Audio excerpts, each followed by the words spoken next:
Olá, está começando mais um episódio do Papo de Jornalista, criado para aproximar vocês dos bastidores da profissão. Eu sou Rebeca Prestes. E eu sou Daniela Feller. Hoje estamos aqui com um convidado muito especial, Igor Miller, jornalista do Grupo Sinos, que já coordenou uma equipe de 48 jornalistas. Seja muito bem-vindo, Igor. Olá, meninas. Obrigado pelo convite. Prazer estar aqui na Universidade de Fevale com vocês. Para iniciarmos, Igor, você tem uma carreira de 25 anos no jornalismo. E como foi a trajetória sua na redação? E o que te motivou a seguir nessa área? Bom, eu, desde pequeno, tive a felicidade de conviver em uma família que sempre valorizou muito a leitura, a educação, enfim. Minha mãe professora, a minha família sempre tinha um jornal, a rádio sempre sintonizada numa rádio de notícias, então eu cresci nesse ambiente assim, de informação, né? Quando eu estava na 8ª série, na época do primeiro grau, né, não era ensino fundamental ainda, eu participei de um concurso lá na minha cidade chamado Repórter por um Dia. Aí eu fui um dos selecionados, eram dezenas de selecionados, e eu achei muito legal aquela experiência, assim, de entrevistar, de pesquisar, de fazer um texto e de ver o texto publicado no jornal, né? Um produto que eu já manuseava com uma certa frequência. Então aquilo me despertou o interesse, olha, quem sabe tem uma profissão aqui, né? Depois eu fui fazer o segundo grau, o ensino médio, eu fiz o curso de magistério. E quando eu estava no segundo ano do curso de magistério, surgiu no Jornal da Cidade uma possibilidade de fazer um estágio. Eu ainda cursando ensino médio, não tinha nem muita possibilidade naquele momento de fazer uma faculdade. Na minha cidade não tinha faculdade de jornalismo. Então eu me candidatei para aquele estágio, eram 2 vagas, fui um dos selecionados. E ali começou essa trajetória aí que já está, como tu disseste, mais de 25 anos. Aí. E pelo que eu vi, você estudou tanto jornalismo quanto direito. Como assim, na prática, essas duas áreas elas se complementam e, consequentemente, como faz tu ter essa visão do papel do jornalista? Bom, aí eu entrei na faculdade, então, em 2004, né? Fiz 2004, 2005, então 4 semestres de jornalismo e entendi que, enfim, por algum motivo eu não estava feliz, não lembro exatamente qual. Talvez eu estivesse feliz e não sabia. E resolvi mudar para o direito, né? Aí fiz mais alguns semestres, acho que também mais 4 semestres de direito, porque realmente são áreas que têm muita afinidade, né? O direito precisa muito da comunicação para que ele funcione, né? Assim como o jornalismo precisa entender muito o direito para comunicar de uma forma mais qualificada, mais profissional, enfim. Então, depois eu acabei voltando para o jornalismo por uma análise de momento, de cenário mesmo, né? Se eu continuasse no direito, talvez eu teria que ter deixado o meu trabalho na redação do jornal onde eu trabalhava. Então, por uma circunstância da vida, acabei saindo do direito e voltando para o jornalismo. Mas tenho muito respeito, muita admiração e muito gosto pela área do direito. Acho que é uma ciência fundamental também para a sociedade, assim como a comunicação. E hoje em dia tu pensa em voltar ainda para o direito?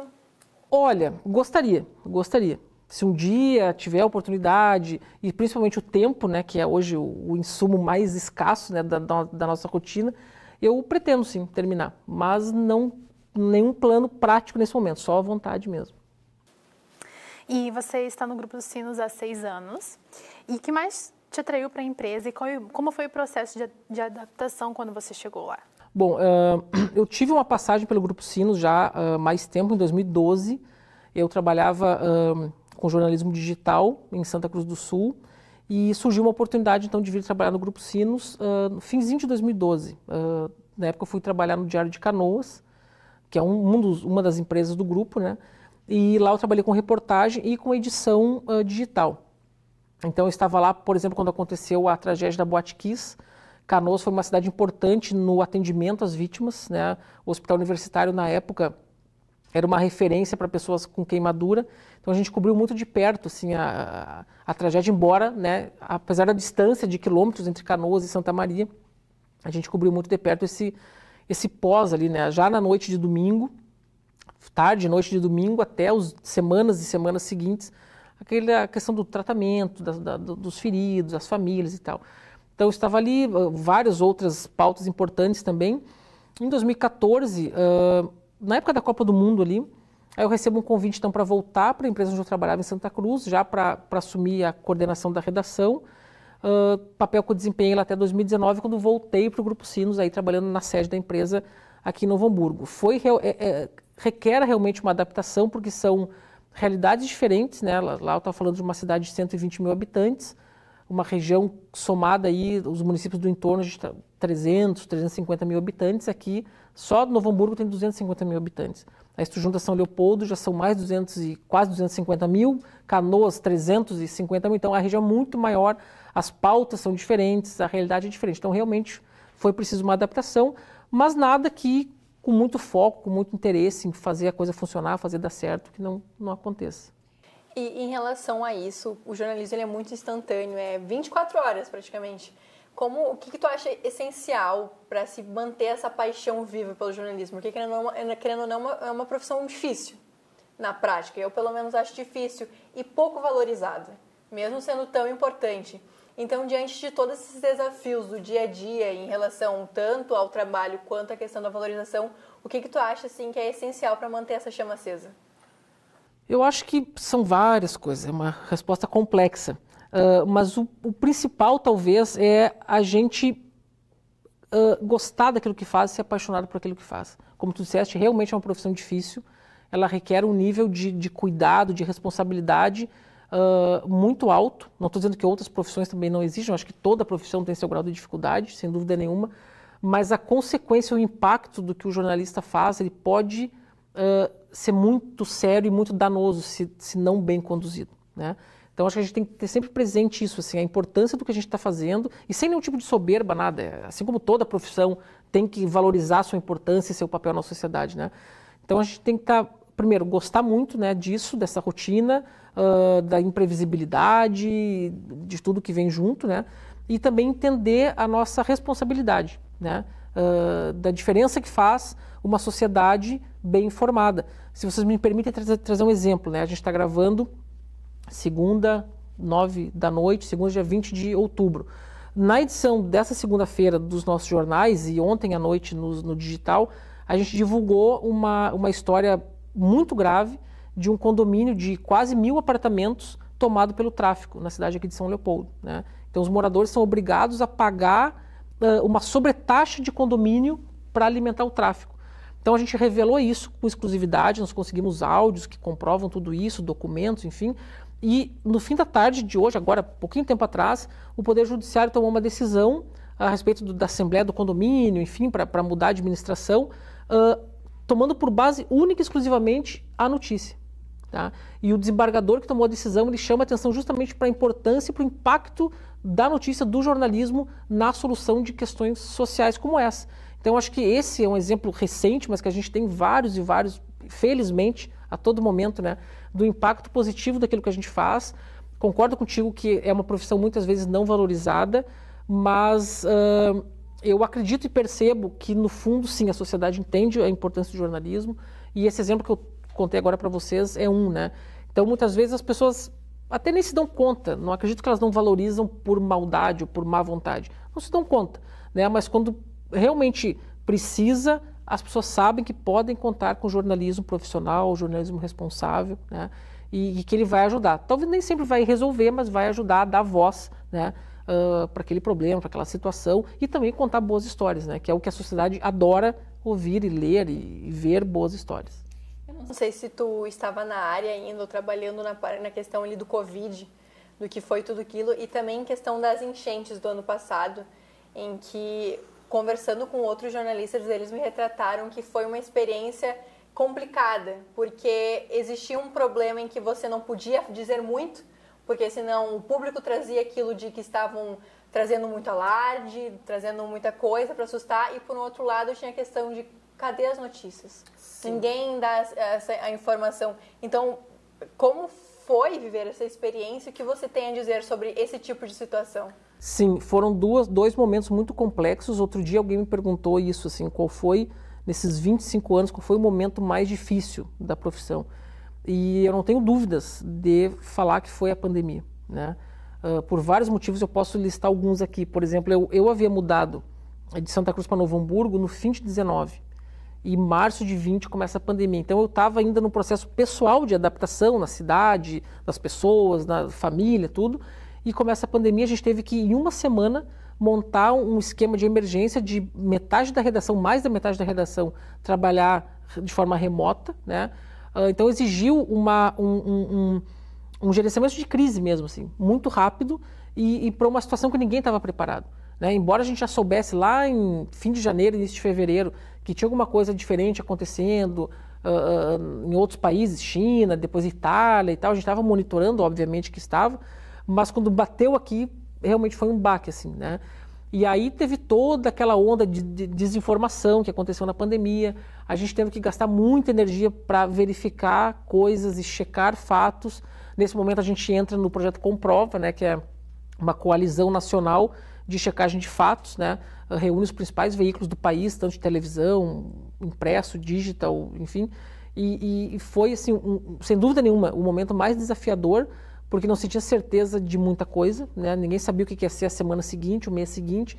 Então, além da preocupação jornalística, né, que foi muito grande, a gente tinha que realmente refletir muito assim, sobre a forma como informar para não criar um alarmismo, que foto escolher para usar para não criar um alarmismo, mas também para não passar uma ideia de que está tudo bem.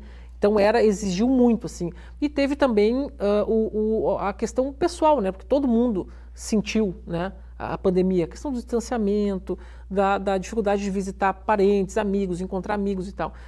Pessoas da família que ficaram doentes, enfim. Então foi felizmente a primeira e única vez que as notícias se confundiram com a minha vida pessoal, assim, porque sempre consegui manter, sabe, uma certa distanciamento, assim. Por mais difícil que fosse a notícia, por mais dura que fosse, por mais alegre, estimulante que fosse, eu conseguia, não, tá, isso é a história de lá, minha tá aqui, sabe? Mas na pandemia não, na pandemia tudo se misturou. Então, realmente foi muito difícil, assim. Mas olhando para trás, eu acho que a gente conseguiu fazer um trabalho sério, comprometido com os nossos valores, né, com aquilo que o público espera da gente. Conseguimos dar muita informação absolutamente relevante, sem criar pânico, sem criar alarmismo, mas também sem passar pano e dizer que está tudo bem, que está tudo melhorando, porque, né, era um termômetro que precisava ser conferido dia a dia, né, para entender o que estava acontecendo de fato. E justamente depois da pandemia, a forma com que a gente transmite as notícias mudou completamente, o mundo mudou. E falando disso, né, você presenciou essas mudanças, trabalhando na área, como você deu exemplo agora, e queria que você destacasse as que você considera mais marcantes que têm acontecido de lá para cá. Tu sabes que realmente, assim, agora eu estava prestando atenção na tua pergunta e pensando que realmente muita coisa mudou desde então. Mas o bom de mudar em a gente estando junto, fazendo parte dessa mudança, é que ela acontece mais ao natural, assim, né? Por exemplo, a gente aprendeu muito na pandemia a falar, especialmente coisas da área da saúde. Eu acho que a gente aprendeu muito. A gente conseguiu chegar no público de uma forma mais efetiva para falar sobre temas de saúde, porque até então a saúde se limitava a coisas sazonais, assim. Inverno, falar de gripe, época da vacinação, falar de vacinação, outubro rosa, ou na época do verão, nos últimos anos, né, falar de dengue. Quer dizer, e agora não, acho que o público está se interessando mais pela área da saúde desde a pandemia e um interesse maior e mais aprofundado, o que é bom, né, sinal de que a sociedade está amadurecendo para um assunto que é tão relevante, que é a questão da saúde, seja a saúde pública, né, de todos, ou a própria saúde da gente mesmo, né. Além disso, eu gostaria de fazer mais uma pergunta, que é sobre como os meios de comunicação têm se adaptado justamente com essas mudanças, né? Porque a notícia antigamente a gente fazia de um jeito diferente, o foco, a busca das pessoas mudou também, é mais agora para a saúde, as pessoas estão muito mais interessadas, mas justamente por causa da inteligência artificial, tudo tem mudado, né? A produção de notícias, como isso tem afetado a maneira com que os jornalistas estão produzindo as notícias? Assim, realmente tudo tem mudado, mas algumas coisas, felizmente, não, tá? Que é, por exemplo, o trabalho do jornalista, né? Sim, a IA está aí, a gente tem usado bastante IA, tá? A gente não publica nada sozinho, a IA não publica nada por nós, mas ela nos ajuda em várias tarefas durante o dia. Por exemplo, o sistema que a gente usa no Grupo Sinos para produzir conteúdo, ele já tem uma IA embarcada. Então, no momento que a gente redige um texto, por exemplo, seja para o impresso, seja para o digital, e tu salva ele, tu já recebe uma sugestão de SEO, por exemplo. Tagueamento, metadados e sugestão de título e tal e tal. Isso nos ajuda muito, é um tempo que antes a gente tinha que dedicar para isso, muitas vezes sem um conhecimento necessário, né? E agora a gente está mais assertivo. Isso impacta na audiência, a gente consegue atingir um público maior do que atingia 4, 5 anos atrás. Esse é só um exemplo, né? Tem vários outros processos, ou que a gente já está usando, ou que a gente está testando o uso, né? A gente tem muita cautela, assim, né? De não entrar numa onda que a gente não sabe a proporção dela e os riscos e as oportunidades. Então a gente vai indo aos poucos, testando, avança um pouquinho, se precisar recuar a gente recua, não tem problema nenhum. Acho que hoje precisa estar muito claro internamente nas redações e também para o público que o teste é normal, a gente testar coisas, né? Eu acho que está tudo bem. Não existe mais aquela coisa antigamente, né? O jornalista, o chefe de redação, o editor são os donos da verdade, eles sabem tudo e acabou, né? Não, eu acho que hoje em dia é uma construção, né? A escolha das pautas, a escolha das fontes, acho que tudo é uma construção, tanto entre a equipe da redação quanto com o feedback do público por meio das métricas do digital, por exemplo, né? No impresso tu não tinha essas métricas em tempo real. Tu sabia, por exemplo, no bairro tal tenho mais assinantes que no bairro tal. Na cidade tal tenho mais assinantes que na cidade tal. Isso obviamente ajudava na tomada de decisões, mas era algo muito superficial, né? Hoje a gente consegue entender na minúcia, assim, né? O que ajuda a dar mais audiência, o que não dá audiência, o que o público fica mais tempo lendo, o que o público fica menos tempo lendo. E isso, sem dúvida, nos ajuda na tomada de decisão. Claro que não está acima dos nossos valores, né, jornalísticos e das nossas prioridades, mas ajuda sem dúvida nenhuma. Então, sim, mudou muito. Se eu voltar 25 anos no tempo, né, a gente fazia foto com filme, não era câmera digital ainda, né? O jornal rodava, não era em rotativa, era em impressora plana, como se chama. Tinha que passar a página uma por vez, então levava a madrugada inteira para rodar um jornal de, sei lá, 16 páginas. Hoje a gente roda um jornal de 24 páginas, 1 hora, talvez até um pouco menos, né? Então, assim, evoluiu muito, felizmente evoluiu muito. Acho que a gente não tem que brigar com a tecnologia, não tem que brigar com tudo de bom que aconteceu e que vem acontecendo, que vai continuar acontecendo, mas a gente tem que sempre tentar tirar o melhor proveito daquilo, obviamente, sem deixar que aquilo substitua, né, o nosso olhar, a nossa avaliação, esse momento aqui, a conversa, a entrevista, a apuração. Acho que isso não pode perder lugar nunca. É uma das coisas que eu vejo muito falar, a questão desse jornalismo e ChatGPT, é que o ChatGPT pode estar ali de uma forma ou de outra para suprir, infelizmente, o jornalismo, mas o ChatGPT nunca vai, por exemplo, fazer o trabalho de jornalista de rua, nunca vai ter essa dinâmica. Então, acho que isso é uma das essências do jornalismo mais bonita que se tem, sabe? Da prática, do dia a dia, de poder ouvir a pessoa pessoalmente. Eu concordo contigo. Eu acho que a IA, ela nos ajuda, sem dúvida. Por exemplo, tem um outro sistema que nós usamos, que é o sistema de métricas, né, de audiência digital, que ele também nos traz uma série de sugestões. Ele nos sugere título para busca, título para discover, resumo para as redes sociais, uma série de coisas.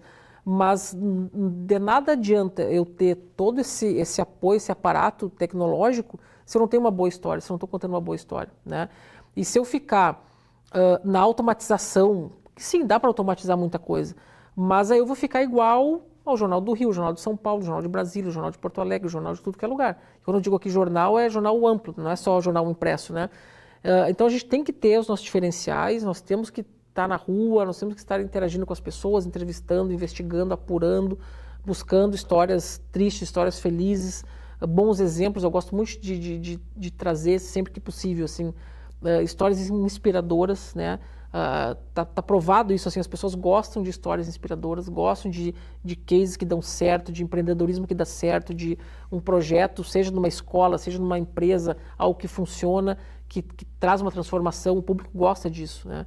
Então, realmente, isso eu acho que a inteligência artificial, pelo menos por hora, né, não vai substituir, mas para isso a gente tem que estar atento, né? O jornalista acho que precisa abrir a cabeça, assim, né, entender como funciona tudo isso, tentar explorar as oportunidades, as possibilidades, porque é um caminho sem volta, é uma onda, assim como foi lá atrás a rede social, assim como foi lá atrás o smartphone, né? Agora está aí mais uma transformação que é a IA. Acho que vai nos abrir muitas oportunidades, já está abrindo, mas também muitos pontos de atenção. Por exemplo, a IA está impactando, e não só no nosso caso, mas de toda a imprensa, na audiência. No momento que o Google começa a entregar um resumo da resposta e não mais os links para o usuário clicar e ir até o site, a gente está perdendo a audiência.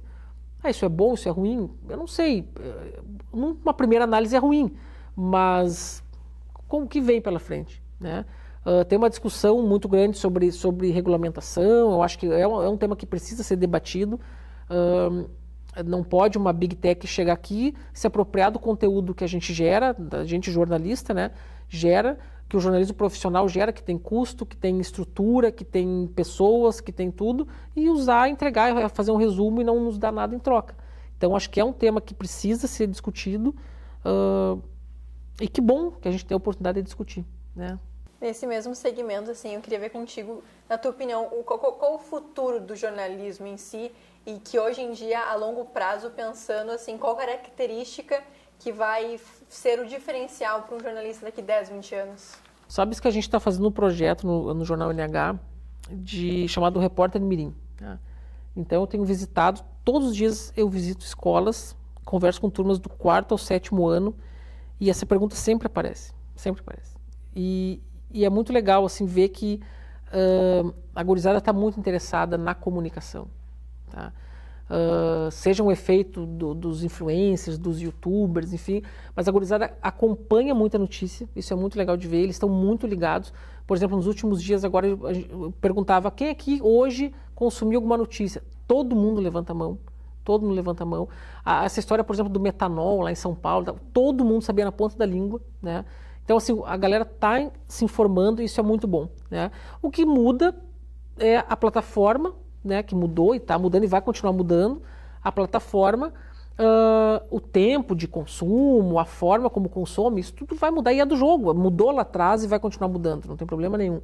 Mas o importante é que essas crianças aí na faixa de 10, 11, 12, 13 anos, eles já percebem e entendem a importância, né, da comunicação e do jornalismo, e isso é muito estimulante, assim. Tu vê que, apesar de tanta mudança, tanta transformação, a geração nova que está vindo aí consegue ver claramente o valor daquilo que a gente faz. O jornalista ele vai ter que fazer o que ele sempre fez, né? Que é continuar se atualizando, buscando conhecimento, buscando expertise em alguma área da nossa atividade para continuar se manter no mercado. Eu acredito muito assim que por mais que a tecnologia avance, o nosso olhar, o nosso conhecimento, a nossa forma de traduzir coisas para as pessoas, ela talvez demore bastante para ser totalmente substituída pela tecnologia. Porque pessoa gosta de conversar com pessoa, por mais que seja legal os algoritmos nos guiarem em algum momento, para o lado bom e para o lado ruim, né? Não adianta, as pessoas gostam de interagir com pessoas. É do ser humano isso. Né? E aproveitando para perguntar, você coordena uma equipe de 48 jornalistas, né? E como você adapta a liderança para as diferentes realidades e estilos de trabalho? Como é que é tudo isso? Já falando que comunicação humana é uma coisa muito importante. Como você faz isso com a sua equipe? É difícil te responder isso, porque eu tento sempre, assim, eu nunca, isso é uma falha, tá? Eu nunca fiz um curso de gestão de pessoas, eu nunca me aprofundei nisso. É uma falha, admito, sem problema nenhum. Então eu tento, na medida do possível, sempre uma relação respeitosa, tranquila, embora às vezes a situação, né, seja mais agitada, mas a gente tenta assim, né, ser uma troca positiva para todo mundo, né? É um desafio. Eu acho que lidar com pessoas é um desafio, né? Para qualquer profissional, para qualquer gestor, qualquer liderança. Na nossa área, talvez tenha um componente a mais, que é a questão do tempo, né? A gente está sempre correndo contra o tempo. Antigamente, quando eu comecei a trabalhar, nós tínhamos um fechamento por dia, que era lá 8, 9, 10 da noite. Hoje a gente não tem praticamente o horário de fechamento, a qualquer momento surge uma notícia, a gente precisa apurar, checar, publicar o mais breve possível. E aí vale digital, redes sociais, TV, rádio, tudo, né? Então, o tempo acaba sendo um desafio, assim, no dia a dia. Tanto para a liderança quanto para o liderado, né? Mas eu acho que o importante é manter um ambiente legal, assim, tranquilo, dentro do possível, né? E muito, muito franco, assim, eu tento ser sempre muito franco com as pessoas, gosto que elas sejam muito francas comigo também. Não tenho a menor perspectiva, a menor pretensão de ser, como eu disse, o dono da verdade. Eu acho que é uma construção, né? Hoje mesmo aconteceu uma situação, estava conversando com um repórter, olha, acho que a gente pode ir por aqui. Não, mas assim, não, faz sentido, tá certo. Né? Acho que é do jogo, assim, a gente tem que ter muita humildade, porque, como eu disse, foi-se o tempo de que uma pessoa era dona da verdade, sabia tudo e as outras iam lá e executavam. Não é mais assim, faz tempo, né? E eu acho que isso precisa estar muito claro para todo mundo. E como você coordena a equipe para manter a qualidade sem perder a ética do jornalismo? Esse é um desafio também, tá? Porque, especialmente depois da popularização das redes sociais, as pessoas, o público em geral, e aqui eu estou sendo bem generalista mesmo, óbvio que não é com todo mundo isso, né? Mas as pessoas não entendem direito, assim, o porquê de algumas coisas, né? Vamos pegar o exemplo recente envolvendo o humorista Cris Pereira, por exemplo, né? Surgiu uma notícia de que ele foi condenado, se não me engano, 18 anos, em segunda instância, por conta de um suposto crime envolvendo uma criança e tal. Se vocês pegarem qualquer conteúdo que a gente fez, a gente não entra em detalhes na relação dele com a suposta vítima. Aí algumas pessoas comentaram lá, o jornal NH não está dando detalhe que está protegendo o Cris, não sei o quê. Eu não conheço o Cris, nunca vi o Cris. Admito também com algum constrangimento que eu não acompanho muito o trabalho do Cris, tá? Mas por que a gente não deu detalhes? Porque existe um negócio chamado Estatuto da Criança e do Adolescente, que ele determina que criança em situação de vulnerabilidade, eu não posso expor ela. E no momento que eu detalho o vínculo do Cris com a suposta vítima, automaticamente eu estou expondo a criança, né? Então, assim, a gente não abre mão disso, né? Não abre mão de algumas regras básicas, assim, a gente não passa por cima de algumas coisas, embora, às vezes, sim, exista tentação, sabe? Vamos escrachar isso, né, seja lá qual o motivo.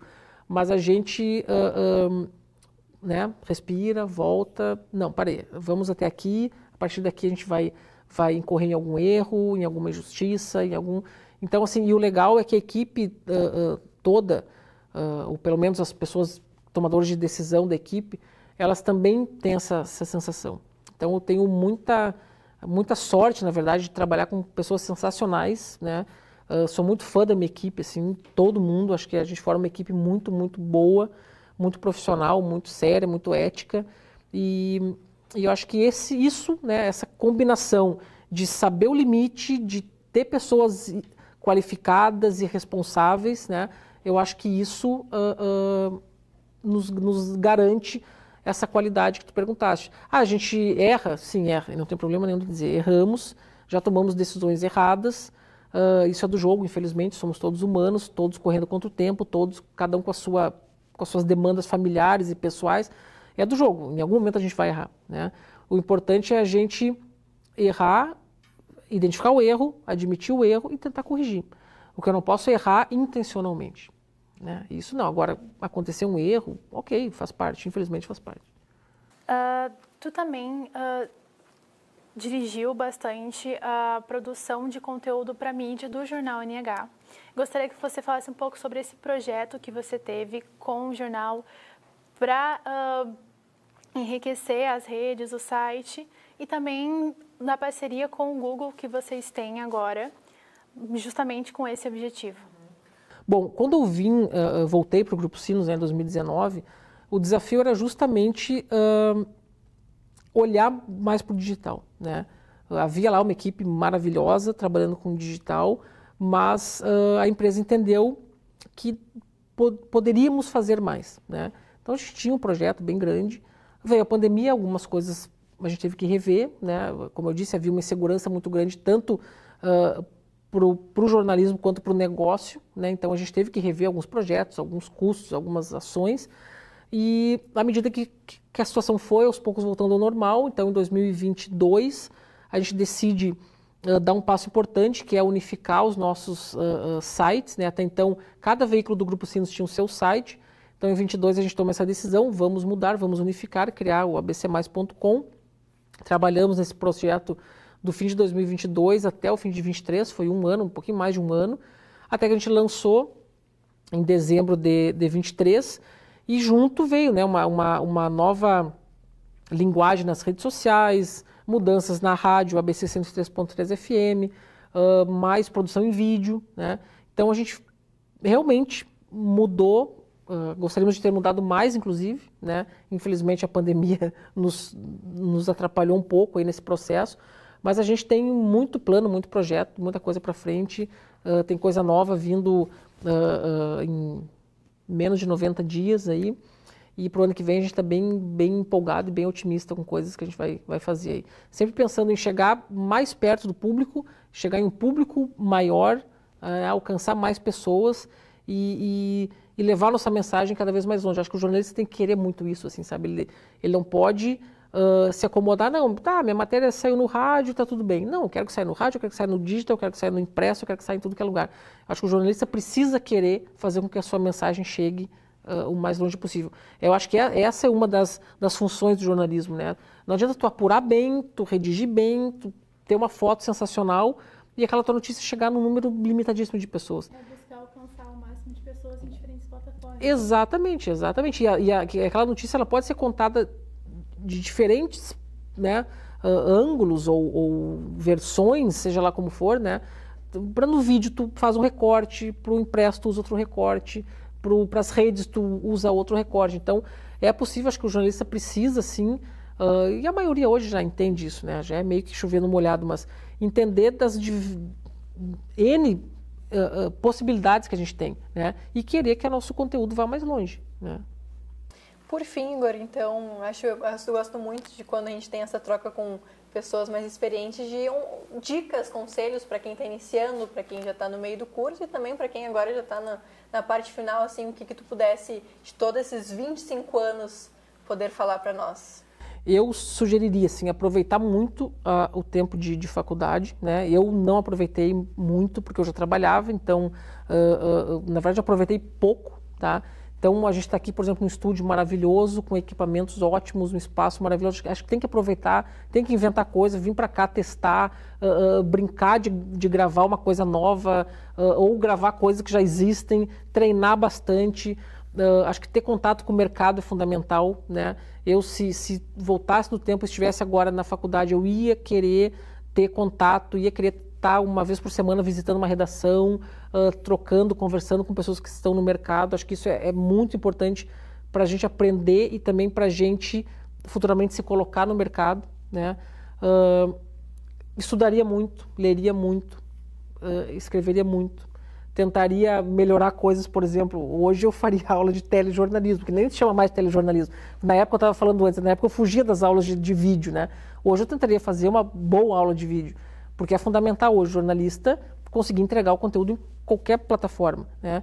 Então eu acho que a gente tem que aproveitar muito, assim, aproveitar o tempo de faculdade e depois, quando vai para o mercado, aproveitar o mercado, ver as coisas muito boas que a nossa profissão nos proporcionam e encarar aquilo com paixão, com leveza, né?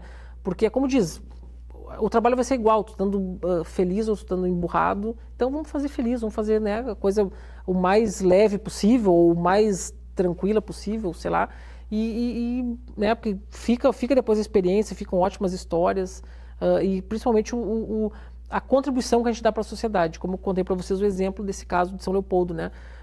Fazia semanas que os moradores vinham reclamando em rede social e tal. Na semana passada chegaram a procurar os veículos, a gente conseguiu, felizmente, fazer uma apuração rápida e segura, né, porque é um tema muito sensível, muito delicado. Publicamos a notícia e as consequências já estão aparecendo, né? A justiça já está entrando no caso, a Polícia Civil está acelerando a investigação, Hoje o assunto foi discutido na cúpula da Segurança Pública do Estado. Nessa terça-feira a gente está publicando um editorial, né, que o editorial é a opinião do veículo, né, reforçando e cobrando atitudes e providências das autoridades. Então, é isso, assim, a gente tem um papel muito importante na sociedade, assim como todas as profissões têm, né, das mais diversas, acho que todo mundo tem seu papel, tem sua responsabilidade, a gente tem que aproveitar isso e entregar sempre o melhor, assim, porque é tão bom a gente voltar para casa, por mais que seja assim muito cansado, mas pensar, pô, foi legal, fiz um trabalho legal, isso é muito bom, assim, é recompensador. Então acho que a gente tem que levar muito a sério aquilo que a gente está disposto a fazer, né? Não fazer por fazer, né? Isso vale tanto para a época de estudo quanto depois para o mercado. Então, Igor, muito obrigado pela sua participação, disponibilidade de vir até aqui a Fevale fazer essa participação conosco. Foi um prazer compartilhar de toda a sua experiência, querendo ou não foi um bom aprendizado. Muito obrigado. Eu que agradeço o convite, a oportunidade de estar aqui com vocês e quando precisarem, estou à disposição. Esse foi mais um episódio de Papo com o Jornalista com o Igor Miller e fique ligado nos próximos episódios que vão trazer para você muito mais informação dos bastidores da nossa profissão. Muito obrigada.